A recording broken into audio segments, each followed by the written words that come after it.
সবচেয়ে ভয়াবহ সতর্কবার্তা, নারীরা কেন জাহান্নামে বেশি যাবে। রসূলুল্লাহ সাল্লাল্লাহু আলাইহি ওয়াসাল্লাম তার মেরাজের সফরে জান্নাত এবং জাহান্নাম দেখেছিলেন। সেখানে তিনি এমন কিছু বাস্তবতা প্রত্যক্ষ করেছেন যা আমাদের শিউরে ওঠার মতো। নারীদের জাহান্নামী হওয়ার পেছনে কোনো কঠিন কাজ নয়, বরং আমাদের প্রতিদিনের ছোট মনে হওয়া কিছু স্বভাবই দায়ী।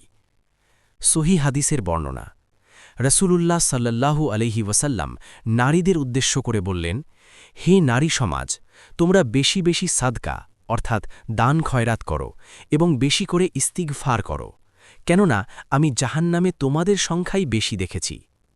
তখন জনৈক নারী প্রশ্ন করলেন, হে আল্লাহর রাসূল, আমাদের সংখ্যা জাহান্নামে কেন বেশি হবে?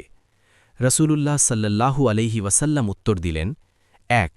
তোমরা বেশি বেশি অভিশাপ অর্থাৎ লানাত দাও। ২. তোমরা স্বামীর না শকরি অর্থাৎ অকৃতজ্ঞতা করো। সহিহ মুসলিম হাদিস নম্বর ৭৯, সহিহ বুখারী হাদিস নম্বর ৩০৪।